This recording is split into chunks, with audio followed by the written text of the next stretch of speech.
Bienvenue dans cette première vidéo issue de notre live sur le Quality Corporate avec Pierre-André. Dans cette vidéo, vous allez découvrir son parcours, comment est-ce qu'il est arrivé en tant que grand chef qualité d'un grand groupe pharmaceutique. Ensuite, on va voir les principales fonctions et missions du Quality Corporate avec notamment la rédaction des guidelines. On est bientôt 3000 abonnés, ça nous fait super plaisir. Donc si vous aimez nos vidéos et si vous voulez nous soutenir, n'hésitez pas à vous abonner.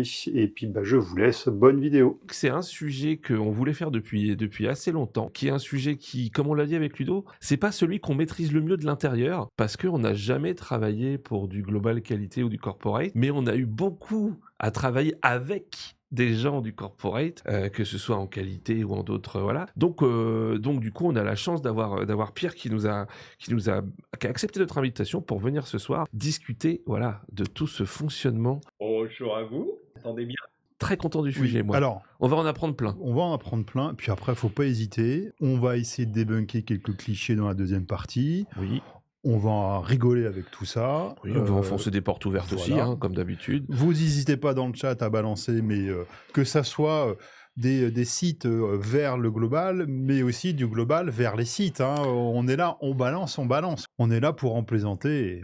Et Pierre va nous en balancer quelques-unes aussi. Bien sûr. Et si vous avez déjà travaillé sur des fonctions corporate ou sur du global, dans le chat, n'hésitez pas à nous dire et à partager vos anecdotes. Surtout, ce serait super intéressant de partager parce qu'évidemment, le global, c'est pas le même dans une entreprise A, B, C, de telle nationalité, de telle taille, de telle... Voilà, il y a beaucoup de critères. Donc, il n'y a pas un seul global, évidemment. Ça, on va en parler. Il y a Deltier qui nous dit « J'ai vécu des deux côtés surtout », tu vois, donc c'est bien. Pierre, tu vas nous faire une petite présentation? Merci. Donc, je suis pharmacien de profession. J'ai fait mes études dans la région centre. J'ai commencé ma carrière chez un dépositaire pharmaceutique. Donc, je suis rentré en tant que responsable qualité d'un petit dépositaire pharmaceutique dans la région de Tours. Et puis ensuite, on m'a donné la responsabilité du site. Donc, je suis resté quelques années chez ce dépositaire. Ensuite, j'ai rejoint un énorme groupe pharmaceutique américain qui s'appelle Johnson & Johnson. Ah oui, une petite PME, ça. Petite PME, exactement. Et j'étais dans la branche des dispositifs médicaux et du diagnostic. Dispositifs médicaux et diagnostics chez J&J.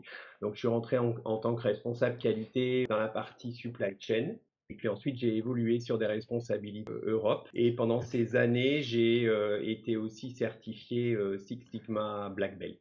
Donc ça, c'était ma première exposition au Lean et au Black Belt. C'était assez intéressant. Comme quoi, on peut être assurance qualité et Black Belt. Exactement. Donc, de la donnée et comment interpréter de la donnée, c'est toujours intéressant. Ensuite, je suis passé dans un autre petit groupe américain qui s'appelle Pfizer. J'étais dans la partie Capsugel, qui à l'époque était dans le groupe Pfizer. Alors, j'ai commencé à Colmar en tant que directeur qualité d'un site. Et ensuite, je suis passé de Colmar, donc du Grand Est au Grand Ouest, puisque je suis passé en Bretagne, dans un site un peu plus grand, 450 personnes, à Ploërmel, où j'étais directeur qualité du site. Et ça a été ma première responsabilité pharmaceutique, donc pharmacien responsable du site aussi. Ouais. Et puis ensuite, j'ai pris une fonction Europe sur la partie pharmaceutique pure de Capsugel, parce que Capsugel, ils sont très connus pour leurs capsules vides. Moi, j'étais dans la partie pharma, donc capsules molles, et puis les capsules vides avec du liquide à l'intérieur, ce qu'ils appellent le LICAPS. Voilà, je suis resté quelques années aussi, 6 ans ou 7 ans, je me souviens plus. Et puis ensuite, j'ai voulu changer, parce que j'avais connu 2 grosses boîtes de gros bateaux. Donc, j'avais vécu le corporate, j'avais vécu le top-down, les choses qui arrivaient, les procédures globales, ces gros bateaux. Donc, j'ai voulu voir quelque chose de très différent. J'ai intégré un groupe façonnier familial grec qui s'appelle Famar. Je suis rentré en tant que directeur qualité de 2 sites de fabrication. Au bout d'1 an, j'ai eu une promotion pour avoir mon premier poste corporate. J'étais en charge des systèmes qualité, de la compliance et des affaires réglementaires. Un choc culturel pour moi, un changement important de fonction, de culture, une culture plus latine, donc super intéressant pour moi. Alors là, j'ai fait quelques régions. Moi, j'ai pas mal bougé en France. Donc, je suis passé de la Bretagne, après je suis passé à Lyon, à Saint-Genis-Laval à côté de Lyon. Donc, je suis resté aussi 6 ans. J'ai des cycles de 6 ans en fait quand je regarde ma carrière, si j'y repense. Et au bout de 6 ans, j'ai rejoint un autre groupe familial, mais français, qui n'était plus un façonnier. qui s'appelle Guerbet. Et Guerbet, il fabrique des produits de contraste, donc l'actif pharmaceutique, les produits finis et tout l'environnement. Donc les dispositifs médicaux, les tubulures, les seringues, tout ce dont on a besoin pour injecter les produits de contraste. Mhm. Et puis les injecteurs eux-mêmes, donc là, medical device. Et puis j'ai eu ma première expérience digitale, puisque on s'était aussi le groupe Gerbet s'était lancé dans le digital pour avoir des fonctions qui supportaient les radiologistes à la lecture des radios. Voilà, donc ça c'était super intéressant, première approche digitale. Et puis ma dernière expérience, j'ai rejoint Léo Pharma. Alors là, j'ai quitté la France, que là, vous me voyez, je suis à Copenhague. Donc je suis basé à Copenhague au Danemark et j'ai rejoint le groupe Léo Pharma et je suis en charge de la qualité globale. Donc je suis Head of Global Quality en bon français. Voilà. C'est un peu plus frais, quoique quand tu étais en Grèce chez Famar. Non, remarque, t'as pas bossé en Grèce, mais on n'est plus dans la J'allais souvent Scandinavie à là. Athènes, j'allais souvent à Athènes, donc c'est très Voilà, sympa. il faisait peut-être un peu meilleur. Un peu meilleur. Ouais, là, j'imagine qu'à Copenhague, il doit pas avoir beaucoup de... Non. Pas beaucoup de degrés et pas beaucoup de jours de soleil dans la journée en ce moment. Qu'est-ce que c'est que... Alors, avant de demander, on avait commencé par dire c'est quoi la qualité corporate. Moi, je voulais même vous dire, avant, se dire, Pierre, c'est quoi le corporate? C'est-à-dire que comment on pourrait définir des fonctions globales et parce qu'il n'y a pas que la qualité. Pourquoi on a cette fonction globale? Comment on peut la définir finalement avant de rentrer dans la spécificité de la qualité? Alors, c'est une bonne question. C'est une question un peu piège. Comment on définit les fonctions globales? C'est les fonctions centrales qui sont généralement présentes dans des groupes d'une certaine taille. Oui. C'est vrai que les petites structures n'ont pas trop de fonctions globales. Elles sont là pour définir les politiques. Alors, quand on est dans la qualité, les politiques qualité à appliquer. Donc, pour les systèmes qualité clés, alors gestion des déviations, gestion des réclamations, les CAPA, donc on a des politiques qui sont élaborées par les fonctions centrales. Et puis aussi, on a une fonction de suivi et d'audit. Donc, on a des auditeurs corporate qui vont aller auditer nos fournisseurs et nos sites de production pour faire en sorte que la machine répond bien aux attentes réglementaires, puisqu'on est inspecté très régulièrement, et puis répond bien aux politiques élaborées par la fonction centrale. Donc c'est une fonction qui est aussi là pour harmoniser, parce que quand tu es dans un groupe d'une certaine taille, il faut aussi qu'il y ait une identité groupe, donc il y a une culture groupe, il y a aussi une identité et une culture qualité.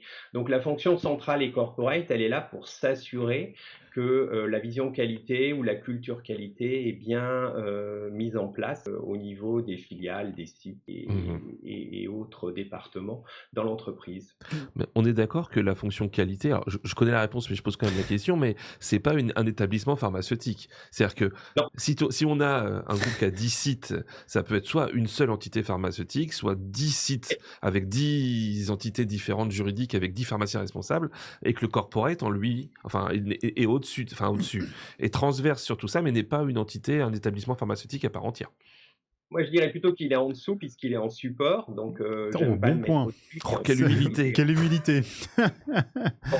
Hashtag, c'est pas le cas partout. En tout cas, c'est comme ça que je le conçois. Le corporate est en support, puisqu'il est en support des sites, il est en support des filiales, il est en support de nos partenaires clés dans l'entreprise, donc les fonctions commerciales, les fonctions IT, voilà, c'est vraiment du support. Il est aussi là pour être le garant du respect de la réglementation, puisque en pharma, on est quand même une industrie qui est très réglementée et la réglementation n'est pas harmonisée, malheureusement, puisqu'on a, si on regarde les États-Unis, le Japon, la Chine, la Russie, l'Amérique du Sud, on a des GXP qui sont quand même très différentes. Donc le corporate est quand même là pour défricher tout ça et puis faire en sorte que les politiques qualité élaborées, elles répondent à toutes ces réglementations mondiales. Et puis les sites sont bien sûr inclus dans la démarche de ces politiques, parce que c'est pas du top-down, ça doit pas être du top-down, sinon ça fonctionne pas. On a des communautés de pratique, je vais y arriver en français, qui permettent d'inclure les sites dans la préparation des politiques. Alors bien sûr, c'est le corporate qui a le dernier mot sur s'il y a conflit d'intérêts à la fin, mais en tout cas, on a ces communautés de pratique qui permettent d'engager les sites dans l'élaboration des politiques qualité. Et donc, par exemple, tu as le spécialiste des déviations sites de 10 des 10 sites, si je reprends mon exemple, qui peuvent participer à des gouvernances ou à des réunions régulières pour la mise à jour d'une globale SEP ou ce genre de choses. Et ben, c'est exactement ça. Donc, ces communautés de pratique, on a un leader au niveau du groupe, et puis ensuite, il a son réseau avec les personnes en charge au niveau du site des déviations. Donc les sites proposent des représentants et puis ils se réunissent soit pour faire des changements, soit aussi pour benchmarker et voir les bonnes pratiques et faire évoluer, donc innover un petit peu. On en parlera, je pense, plus tard, mais l'innovation est quand même doit être une part importante de nos métiers. J'ai juste un petit commentaire pour les plus jeunes qui vont nous regarder et je partage un peu mon expérience. Ce qui est bien en fait avec le global, le corporate qualité, c'est qu'en gros, moi je l'ai connu, mais cette première année j'étais à la Q, tu vois plein de monde. Tu connais. À partir du moment où tu as un global qualité, tu connais du monde. Moi, quand j'étais jeune pharmacien libérateur, puis manager assurance qualité, j'ai vu plein de gens. J'ai eu plein de gens qui sont venus m'aider. Je peux les citer, ils sont tous à la retraite. Lise Wall qui m'a pris pendant une semaine toute la partie vide de ligne. On a eu du Andy qui est venu nous former comment présenter comment être présent pendant une FD. Enfin, on a eu plein de gens. Et ça, c'est très très très présent en AQ, enfin, dans la partie qualité. Mais moi, je l'ai compris, c'est que dès que tu passes en prod, je n'ai plus vu personne. Oui, c'est étonnant, ça, c'est vrai. C'est fou, en fait. Dès que tu passes en prod, tu es dans une espèce de désert complet et je le savais, parce que je le voyais. Je voyais entre guillemets les gens que je croisais avant quand je discutais avec mes potes de prod. Ah, tu connais un tel? Bah, moi j'ai jamais vu, tu vois. Enfin, ou alors en audit une fois il est venu nous voir, mais ouais, généralement c'était pas les bons moments. C'était pas les meilleurs moments. C'est pas les moments où tu peux échanger, etc. Ouais, et rappelle-toi, on buvait des bières, on buvait avec le corporate. Et le corporate boit beaucoup. Hein. Le corporate boit beaucoup. Cliché numéro 1. Cliché numéro 1. Et c'est vrai que ça c'est une force à la Q et je trouve que c'est très formateur et c'est très bien en fait. C'est que ce corporate permet de voir des gens différents, de bosser son anglais et tu as l'occasion d'avoir des coachs sur plein de sujets, ce qui a été mon cas. Ouais. Dès que tu passes à la prod, c'est fini, mais c'est un peu pareil dans les autres services, maintenance, etc. Tu vois personne quand tu es en... Parce qu'il n'y a pas de global prod. Pourquoi il n'y a pas de global prod, Pierre? C'est une bonne question, Christophe. Je ne sais pas te répondre. C'est vrai qu'il y a du global qualité. Alors, dans certaines boîtes, il y a quand même du global, ce qu'on appelle MSAT, tu vois, Manufacturing Science and Technology. Donc ça, des fois, tu as des fonctions globales. Donc, ça permet d'avoir ces communautés de pratique et puis de faire en sorte de faciliter ces échanges, comme tu le disais, Ludovic, entre les différents sites. Donc, du coup, d'avoir un réseau interne, parce que c'est quand même aussi le but. Mais c'est vrai qu'en production, il y a rarement des corporate production. En fait, tu vas retrouver l'opération, mais l'opération, c'est tout le site, en gros. C'est le chef des directeurs de site, en gros. C'est ça. Donc, c'est comme ça qu'on est structuré. Il n'y a pas de corporate opération. Il y a le responsable des opérations qui couvre l'ensemble des sites. C'est vrai. Et du coup, il y a Grand Strat qui dit, Grand Strat qui a fait beaucoup de prod, c'est Vincent Philibert, bien entendu, pour ceux qui ne connaissent pas, qui dit en gros, la prod, c'est la mine. C'est pas complètement faux. Non, mais alors que finalement, quand tu réfléchis, des bonnes pratiques communes de production qui sont pas que liées à la qualité, je veux dire, des pratiques de prod ou de la maintenance ou des choses comme ça, pourquoi ce serait pas centralisé? Moi, j'ai commencé prod mirage, j'ai fait du remplissage, j'ai fait beaucoup de condi. J'ai fait à peu près tout. Il pourrait y avoir des communautés de pratiques de producteurs. C'est un peu toujours les mêmes outils que j'ai utilisés. Alors, en fait, c'est une bonne remarque, Christophe et Ludo, mais on a des communautés de pratiques au niveau ce qu'on appelle les subject matter experts. Donc, les SMI sur différents sujets des différents sites de production, ils ont créé eux-mêmes leur communauté de pratique et ils se voient à fréquence régulière pour échanger sur des sujets d'intérêt commun. Mais sans qu'il y ait de fonction un peu centrale comme à la qualité. Sans qu'il y ait de facilitation et de fonction centrale, en fait. C'est des communautés de pratique, c'est du réseautage interne. C'est ça. Ce qui est déjà bien. C'est ce qui est déjà très très bien. Le corporate, on a dit cette fonction support, en tout cas centrale. Déjà, on disait que c'est dans une taille une taille minimale. Est-ce qu'il y a des critères? On se posait la question avec Ludo. Si demain une entreprise pharma naît, si on fabrique nous-mêmes notre entreprise pharma, à partir de quand on se dit c'est logique ou ça paraît pertinent d'avoir un corporate? Si on n'a qu'un seul site, ça sert à rien. Est-ce qu'il y a une taille ou des critères qui font qu'il y a une nécessité d'avoir un corporate? On se dit là, ça vaut le coup. Il n'y a pas de critères ou de taille définie, mais c'est à un moment donné, je pense qu'au-delà de 3 sites de production, par exemple, il faut quand même que tu aies une certaine harmonie des systèmes qualité et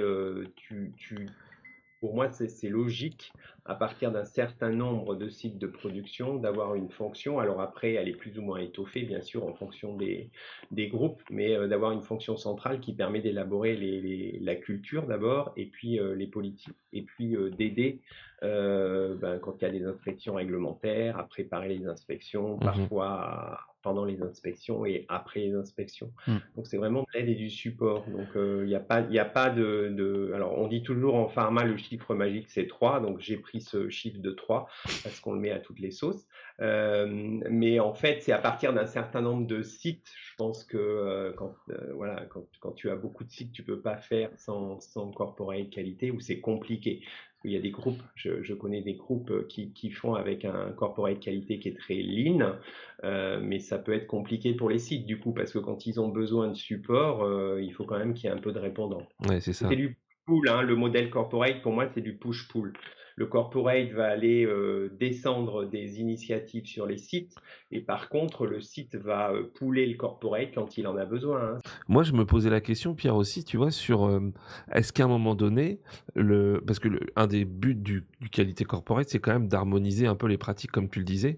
Mais est-ce qu'à un moment donné, quand on a des groupes qui sont des très très gros groupes qui ont, je sais pas, plusieurs dizaines de sites, je sais pas, peut-être 100 sites dans le monde, est-ce qu'à un moment donné, entre guillemets, la taille est pas un espèce de problème et on se retrouve à devoir rentrer des carrés dans des ronds parce que harmoniser 3 sites, 10 sites, on peut se dire ok, mais harmoniser tant de monde, c'est pas un peu trop compliqué? Est-ce qu'on se perd pas en route, quoi, entre guillemets? Moi, je pense pas, pour répondre à ta question, je pense pas que ce soit plus compliqué d'harmoniser 10 sites ou d'harmoniser 100 sites. Le tout, c'est de rester pragmatique dans l'approche simple. Il faut que le système qualité soit simple pour qu'il soit bien opérationnel et utilisé par les gens. Donc, c'est pas plus compliqué, je pense, parce qu'après, tu segmentes ton système par typologie de peut-être le stérile, le non stérile, ou les formes sèches, les formes semi-pâteuses, etc. Tu peux aussi faire ça. Et après, tu fais des clusters. Hein. Généralement, les groupes, ils ont des clusters par typologie. Donc, tu peux avoir le cluster stérile où là, tu as un sous-réseau stérile qui peut se mettre en place. Parce que c'est vrai que quand tu as des gros bateaux, il y a souvent cette sectorisation qui s'installe après dans les corporates. Si on va un peu dans le détail des missions, maintenant on est toujours sur le côté vraiment des déclinaisons de qu'est-ce que fait le corporate. Tu nous disais, par exemple, je vais prendre n'importe dans quel ordre en fait, c'est rédiger des guidelines communs. Comment ça se passe ce processus-là finalement? Donc, tu nous as dit que tu avais des comités de practice où on va dire, bah voilà, on va discuter un peu et décider de quelle sera la globale procédure des déviations, par exemple. Et ensuite, comment ça se passe? Alors, on définit ensemble généralement les sujets de l'année qu'on va couvrir, les sujets d'intérêt commun. Alors après, il y a les sujets qui peuvent être purement réglementaires. Quand il y a une nouvelle annexe 1 qui arrive sur le tapis, forcément, tu ne te poses pas la question sur quoi tu vas travailler l'année d'après. Mais sinon, voilà, il y a des sujets d'intérêt commun. Donc, on se dit sur quel sujet on va travailler, les CAPA, les déviations, le management des réclamations. On décide d'un leader au niveau groupe, et puis ce leader, il va aller travailler avec les sites pour nommer les représentants des sites dans ces communautés de pratique. Et ensuite, ils se réunissent à échéance définie et ils travaillent. Alors, moi, ce que je demande généralement, c'est de challenger nos pratiques, benchmarker. Ouais. Alors, benchmarker avec des industries de notre taille, pas la peine d'aller benchmarker. Nous, on est 4000 chez Léo. Donc, j'aime bien benchmarker un peu avec les grosses structures, mais aussi avec des structures de notre taille. Le benchmark, l'innovation, le challenge, et puis regarder un petit peu les nouvelles tech qui arrivent. Hein. On parle beaucoup d'AI en ce moment. Donc, voilà comment on peut intégrer ça et faire évoluer nos pratiques et et sortir une politique qui va faire évoluer les pratiques dans le bon sens. Bien sûr, il faut aussi regarder qu'on soit bien compliant avec la réglementation. Donc, il y a toujours ce check de compliance au GXP. Puis ensuite, le groupe travaille et va proposer un draft final, alors que pour ma part, je fais par exemple revoir au directeur qualité site pour être sûr que tout le monde est bien d'accord. On a une dernière relecture. Voilà. Et puis ensuite, on le finalise et on le passe dans le Quality Management System pour approbation.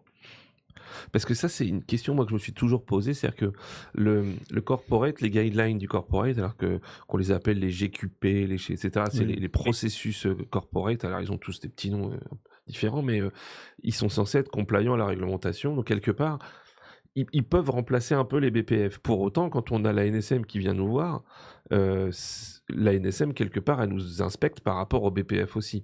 Donc on doit aussi connaître les BPF.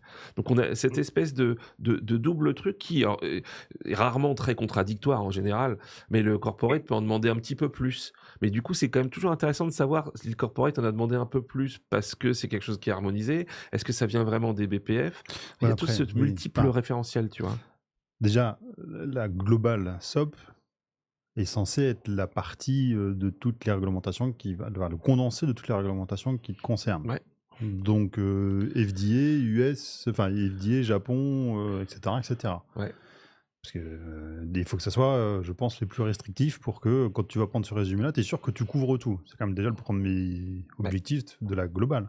Après, tu sais aussi très bien, on en a déjà parlé souvent, si tu appliques que les BPF, tu fais pas de vide de ligne au remplissage, par exemple.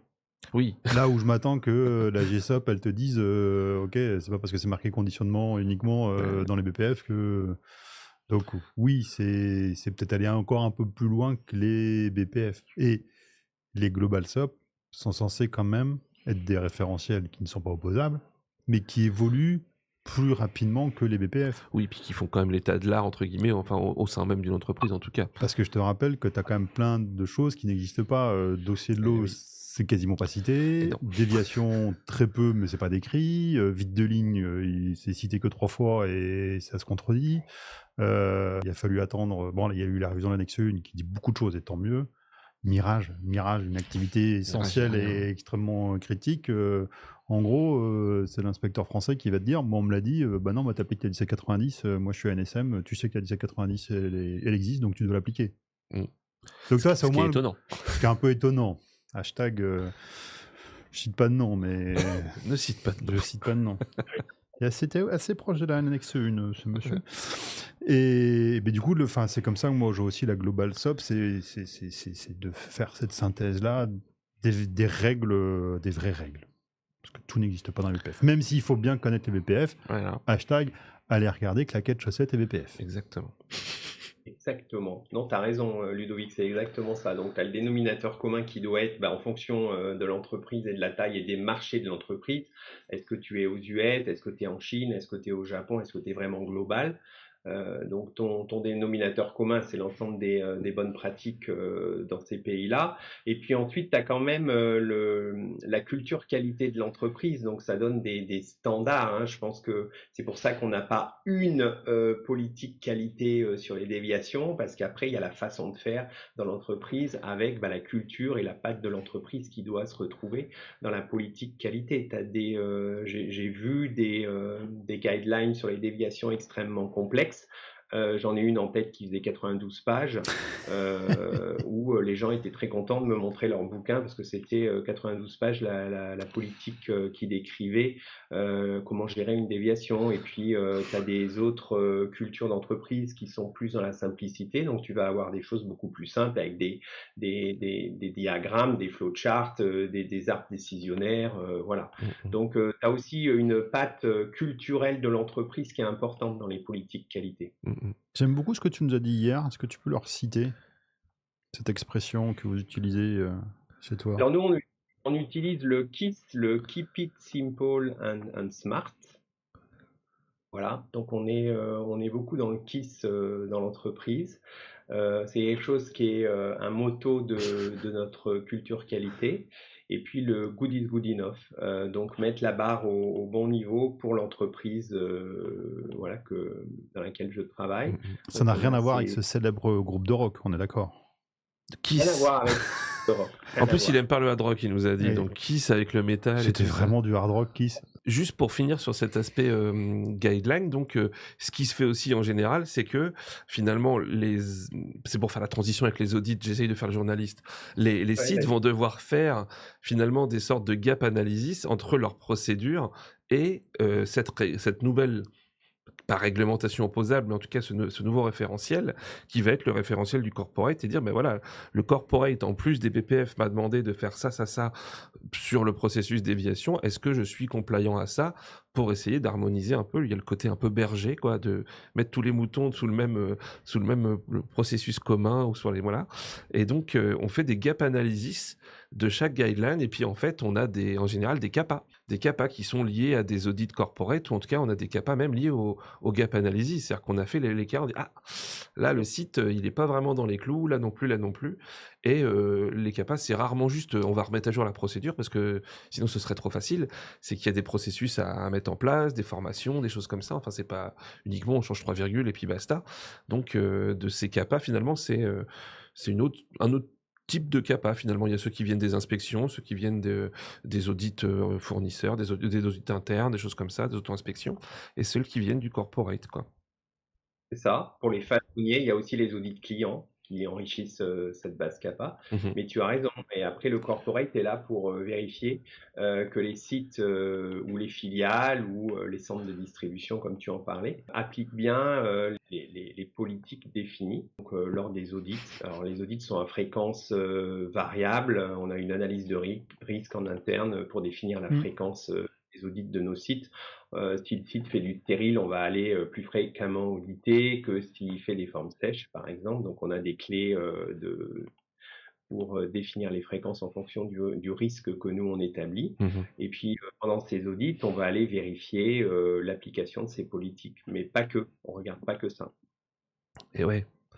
Alexandra Montluçon, du coup, notre microbiologiste, qui dit je suis en plein dedans justement, on est obligé de suivre parce que, en gros, même si on n'est pas d'accord, elle n'est pas d'accord, pas envie d'y aller, quoi. Bah, en principe, oui, quand même, malgré tout, si pour une raison X ou Y, le site ne peut pas être compliant à quelque chose, parce qu'on a beau Mais dire. enfin, les BPF te le disent.